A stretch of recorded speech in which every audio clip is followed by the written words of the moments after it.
大家好啊，歡迎大家嚟到紅水水頻道。咁樣頻道開始之前呢，希望大家可以俾 like、俾 share 同 subscribe 嘅。咁回顧一下我上次個賽馬日嗰個成績。咁唔好意思啊，又係隻魔法速遞，又係輸個馬鼻，贏唔到。跟住兩區好友呢，就放唔到頭，我都唔明咩咁跑。東方寶寶就漏閘添。拋翻個 pay 俾你，又遲千里唔見影。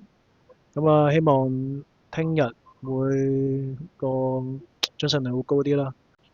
好啦，咁第一場嘅心水呢，我就分別係2號嘅靈利標區同埋4號嘅時間寶。咁呢個係跑馬地日馬5班1200米賽事嚟嘅。先睇步速先啦。咁有幾隻放頭馬，有上教啊、劍無情啊、靈利標區啊。所以步速應該會偏快嘅，所以如果有得追嘅話呢，隻時間寶應該喺度，再加上由何澤堯呢個後上之鬼去騎，所以如果當日利後上呢，隻時間寶就要推前啲啦。但我個人中意靈利標區，點解呢？因為佢10月24號課閘，咁俾大家睇下佢課閘先啦。咁前面嗰隻有62分嘅路路勁啦，83秒。而後邊追緊上去嗰個呢，就係40幾分嘅馬，就係呢個靈利標區。咁你見到基本上呢，雖然係好大力推騎，但起碼係追得到62分嘅路路勁，證明隻馬狀態喺度。同埋拋落晒後邊成堆馬，同埋你見到預警都有嘅，所以基本上靈利標區狀態好 fit 啦。所以第一場嘅心水呢，我偏愛靈利標區田泰安貴福特嘅組合嘅，因為始終貴福特都要散招牌，可能呢隻係冧莊 win 嘅其中隻馬啦。但如果到時步速快，又嚟後上又追到呢，咁時間寶喺度都唔奇嘅，因為上場落大飛，跑咗個第2返嚟。今日係因為潘明輝停賽，所以變咗何澤堯。但係佢用翻市集用嘅裝備呢，咁姚本輝又好似好認真去即係報呢場嘅，所以到時可以少少地玩下 Q 同 QP 咯。我哋睇下一場嘅心水。第二場呢，就係跑馬地4班1200米賽事，我自己一個人呢，就最中意隻9號嘅飛躍成就，1號嘅小希希同埋6號嘅起舞飛飛。唯一飛躍成就最大疑點就係唔知點解黃寶利騎就變咗唔騎嗰隻起舞飛飛啦。講解之前呢，睇下步速啦。呢場呢，快馬唔多，就係得隻起舞飛飛有機會控制到步速啦。喵喵怪呢啲都睇佢哋搶唔搶啦。但如果係起舞飛飛控制咗步速呢，唔快之下啦，有機會隻起舞飛飛一放到底咯。我哋先睇小希貨市集先啦，10月21號。同場有得心之遇啊，同埋隻渾身解數嘅。你嗰個內欄藍色帽嗰個呢，就係小希希，你見佢根本就撳住，慢慢踱步咁樣行上嚟。基本上隔離呢，有隻灰馬就92分嘅太易穩。你其實諗下喎，92分太易穩，其實都唔係話過得到隻小希希，所以其實小希希呢，其實狀態到位嘅，爭在去唔去馬啫。跟住到睇一個強勁嘅市集啦，10月10號啲貨市就係超勁嘅，大愛無疆 win 咗啦，與有重區 win 咗啦，火焰燒肉 win 咗啦。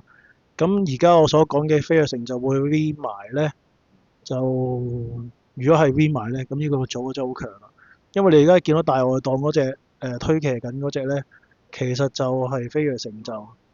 咁樣呢，佢同火焰小説呢，雖然火焰小説有內閃啦，但你見到其實飛躍成就嗰個衝勢同火焰小説係差唔多咁樣，所以其實喺4班馬係夠做嘅。所以如果大家呢係相信呢個所謂嘅強組市集呢，隻飛躍成就就 win 硬。有賠率之下呢，我就會揀飛躍成就做 win pay 咯。只不過係好似頭先所講咁，唔知點解黃寶利騎開就唔騎師傅嗰隻，走去騎起舞飛飛。起舞飛飛個視度都靚嘅，一放到底。不過我就冇擺出嚟啦，因為起舞飛飛嗰個時間唔係特別靚，所以我唔會覺得係強組。咁啊，所以我個人推介就係12號嘅飛躍成就同埋8號嘅笑嘻嘻。咁如果想玩下嘅，可以就咁12搭8，咁咪 Q 同 QP 玩下咁樣。好啦，跟住講下一場深水埗第四場。咁啊，第四場呢，就係跑馬地日賽1000米4班賽事。咁啊，深水包括係3號嘅職業大師啊，放頭之鬼又係黃寶嚟，跟住4號嘅飛龍在天何澤耀又係何澤耀，同埋11號嘅遙遙日上巴道。咁其實我上次遙遙日上一出嘅時候，我已經俾過啦，所以我係會攞去做深水推介，就攞去做 Win 嘅。咁啊，講遙遙日上之前呢，咁睇下步速啦。咁其實步速呢，又有機會喺飛龍在天10檔去搶閘去快放呢，有機會搶到埋嚟呢。同埋職業大師又喺內欄，咁有機會快步速，所以隻遙遙日上有機會賺咗嘅。如果頭先第一二場後上馬都得隻時間寶啊，同埋嗰隻飛躍成就都 win 呢，咁其實呢隻遙遙日上都會喺度嘅。咁啊，講翻隻遙遙日上嘅試集啦，其實喺我之前10月6號段片呢已經推介過呢隻遙遙日上，都係呢課集。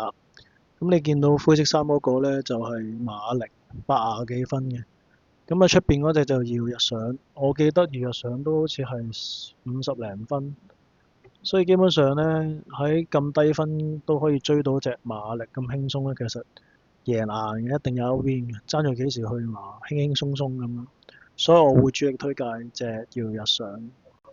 所以依場呢，我簡簡單單就攞遙遙日上做 win。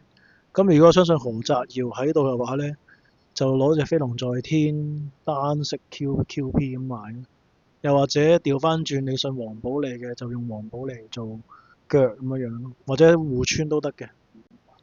咁今日呢，我嘅個人推介就1場2號凌利標區，2場12號飛躍成就，再搭7號嘅11號遙遙日上，3串1 win 3串1 pay。